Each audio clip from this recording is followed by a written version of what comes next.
নবী, নূর নবী, দয়া নবী এই জমিনের এসে সারা জীবনটা নবী আমার অন্যায়ের প্রতিবাদ করেছে, ন্যায়ের পক্ষে প্রচার প্রসার করেছে। এ যুবকেরা, তরুণেরা, বাপেরা, তাই নবী পাকের সাথ যারা দিত তাদের উপর অনেক জুলুম অত্যাচার হয়েছে। আর নবী চলে যাওয়ার পর যুগে যুগে যারাই নবীর পক্ষে মানুষকে ডেকেছে, নবীর দেখানো রাস্তায় মানুষকে ন্যায়ের পক্ষে থাকতে বলেছে, অন্যায়ের বিরুদ্ধে চলতে বলেছে, যুগে যুগে তাদের ওপর অত্যাচার জুলুম হয়েছে। কিন্তু যুগে যুগে যুগে জালিমরা মিটে গেছে, আমার নবীর গোলামরা জিন্দা ছিল, আজও রয়েছে।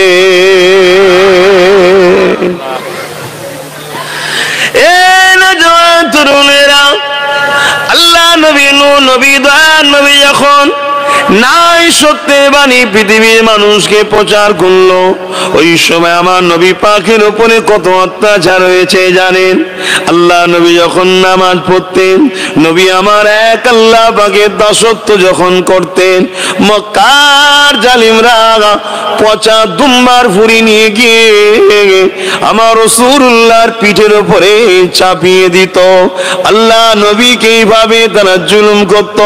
আল্লাহ নবী পচা দুম্বার দুর্গন্ধতে ভারিতে আল্লাহ নবী সিজদায় পড়ে পড়ে কাঁদতে থাকতো, সিজদায় পড়ে পড়ে তাসবিহ পড়তে থাকতো। তারা আমার নবীর উপরে এইভাবে জুলুম চালিয়েছে। কোন একদিনের কথা, আল্লাহ নবী সিজদায় পড়েছে আর এমন করে পচা দুম্বার ভুঁড়ি এত চাপিয়েছে, তোমার আমার দয়ার নবী ওই ভুঁড়িতে পুরো চাপা পড়ে গেছে, নিঃশ্বাসেরও কষ্ট হচ্ছে, মাথাও তুলতে পারছে না। আর আমার নবী পাকের কলিজার টুকরি খাতুনে জান্নাত তখন ছোট ছিলেন, তিনি আব্বাকে খুঁজে খুঁজে খুঁজে, কেন তিনি জানে প্রতিদিনই এইভাবে অত্যাচার করে। যখন এই দুম্বার পচা মুড়িগুলোতে উঁচু করা রয়েছে, ফাতেমা হুজুর বুঝতে পেরেছে নিশ্চয়ই এর মধ্যে আমার আব্বা রয়েছে, তাই ছোট ছোট হাত দিয়ে আব্বা জানের পিঠ থেকে ভুঁড়ি গুলো না পায়। ভেবে দেখুন কত দুর্গন্ধ, কত কষ্ট দিয়েছে আল্লাহ নবীকে। তখনকার জালিম যারা ছিল অত্যাচার করেছে, আজকে জালিমরা যদি তোমার আমার উপরে অত্যাচার করে, রাসূলুল্লাহকে দেখে মনে সান্ত্বনা দিও, আহা যাকে না করলে আল্লাহ কিছুই বানাতেন না। সেই নবীর উপরে কত জুলুম হয়েছে, আমি তো কোথাকারের কে। আল্লাহ যদি এই জুলুমটা সবার ক্ষমতা দেয়, জুলুম যদি আমার উপরে হয়, নিজেকে গর্ব করো, নবীর সুন্নতের পালন করা হচ্ছে। আরো জোরে বলুন সুবহান।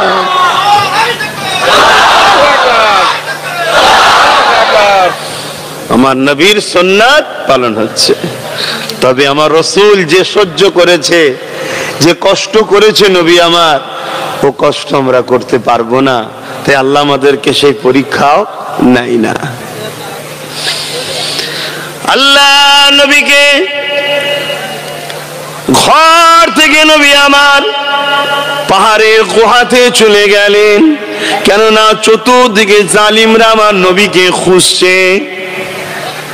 নবী ইনসাফের কথা বলেছে, নবী একত্ববাদের কথা বলেছে, নবী সভ্যতার কথা বলেছে, নবী মা বাপের অধিকারের কথা বলেছে, নবী নারীর অধিকারের কথা বলেছে, নবী এতিম অসহায়দের অধিকারের কথা বলেছে, নবী মানুষকে মানুষ বানাবার রাস্তা দেখাচ্ছে। তখন ক্ষমতার আসনে আবু জেহেল, উতবা, সাইবা ছিল। তারা দেখলো মুহাম্মদকে না রুখতে পারলে আমাদের বড় ক্ষতি হবে, তাই নবী পাককে মারার জন্য উলঙ্গ তরোয়ার নিয়ে আল্লাহ নবীর ঘরের আশপাশে ঘুরতে লেগেছে। নবী আমার পাহাড়ে যে চলে গেছে, গাছের পাতা ফল মূল খেয়ে মাস নবী আমার পাহাড়ে ছিলেন। ওখান থেকে রাতে রাতে গোপনে গোপনে গিয়ে আল্লাহ নবী দিনের কথা মানুষকে শোনাতো।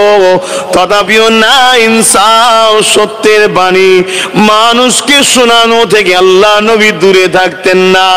এ যুবকের আল্লাহ নবীর দিন এমনও গেছে উহুদের ময়দানে আল্লাহ নবীর দান্দা মোবারক শহীদ হয়ে গিয়ে নবী পাকের শরীর মোবারক থেকে রক্ত ঝরতে লেগেছে। আল্লাহ নবীর জীবনে এমনও দিন গেছে আল্লাহ নবী মক্কা থেকে পাশে তায়েফের জমিনে গেছে।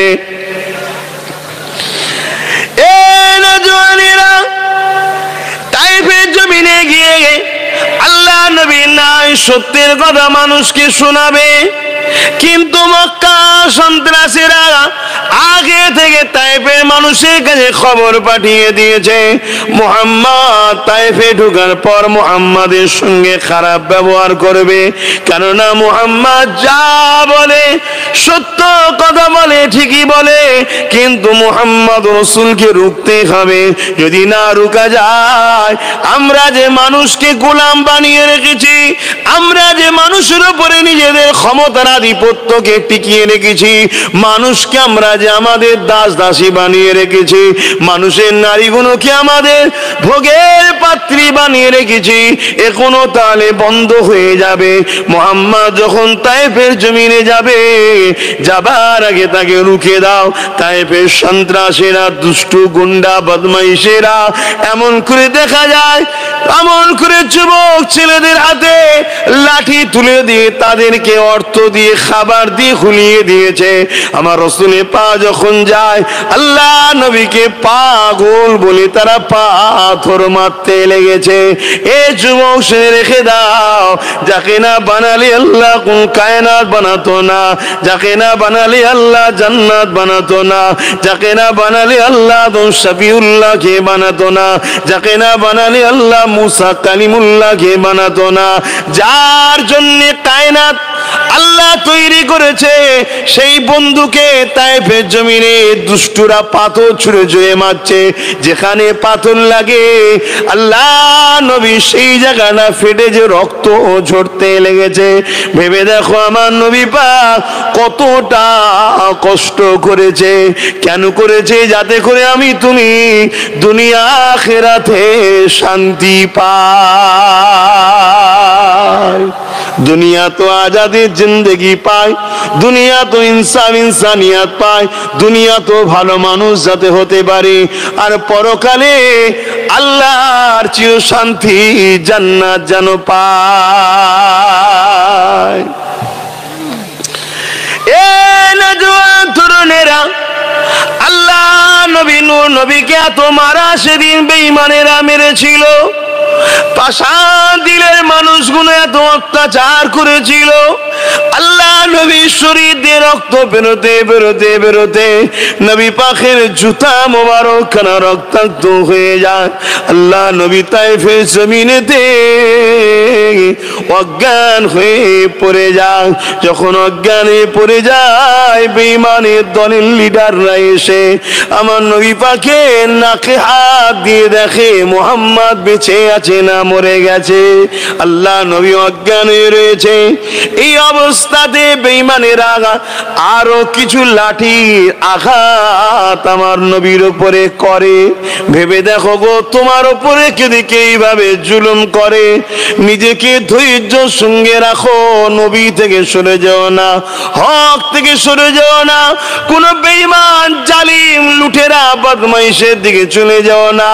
মনে রাখবে তোমার এই পরীক্ষাটা আল্লাহ নিচ্ছে, এবং তোমার উপরে জুলুমটা সুন্নাতে রাসূল হয়ে যাচ্ছে।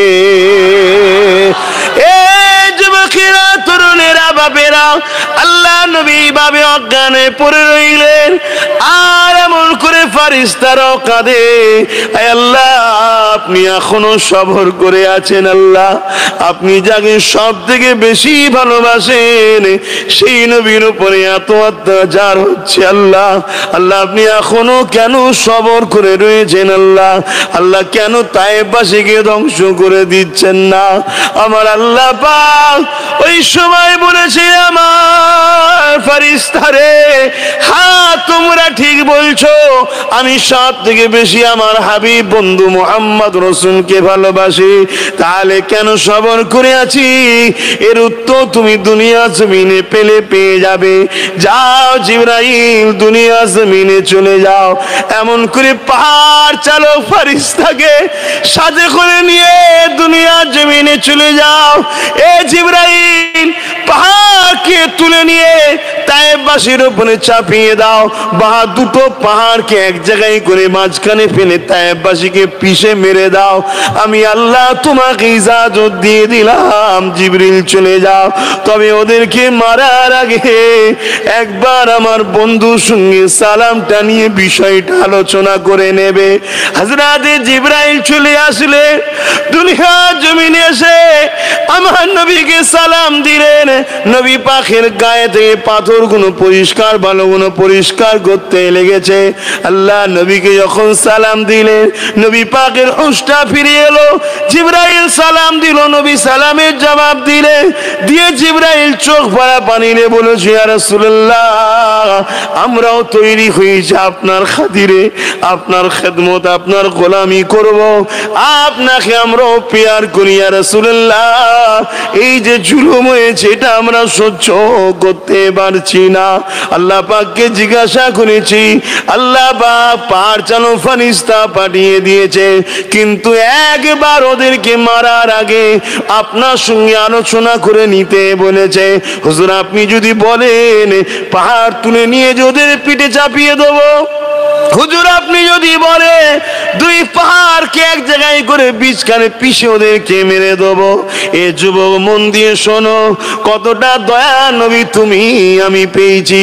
শুধু দয়া করে রাস্তায় থাকো, রাস্তা থেকে ভটকে যেও না, শয়তানদের দল করো না, বদমাইশদের দল করো না, জালিমদের দিকে যেও না, অত্যাচারীদের দিকে যেও না। মসজিদ যদি কোনোদিন বানাতে নাও পারো, মসজিদের দুশ্মনের সঙ্গে মিশো না। মাদ্রাসা কোনোদিন বানাতে যদি নাও পারো, মাদ্রাসাকে যারা মিটিয়ে দিচ্ছে তাদের সঙ্গে দল করো না। যদি নিজের পেটিকে কখনো পর্দায় নাও রাখতে পারো, পর্দাকে তো বিশ্বাস করো, গুনাহগার তুমি, কিন্তু যারা পর্দাকে মিটিয়ে দিচ্ছে, পর্দার আইনের বিরুদ্ধে আইন তৈরি করছে, তাদের সঙ্গে উঠা বসা করো না। কেন নবী আমার অনেক কষ্ট করে এগুলো প্রতিষ্ঠিত করেছে। তোমার ভাঙরের জমিনে আল্লাহ দিনটা আমার রাসূল অনেক কষ্ট করার পরে এসেছে।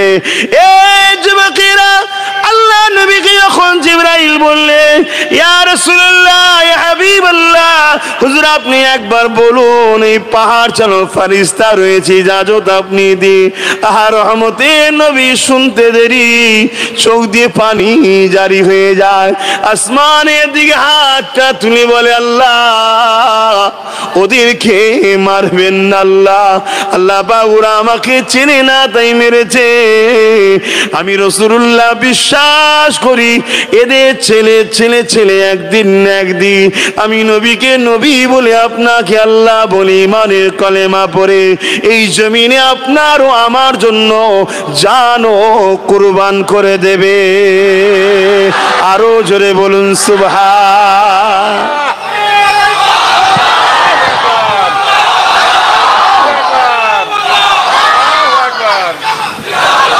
সেই নবী আমার কত কষ্ট করে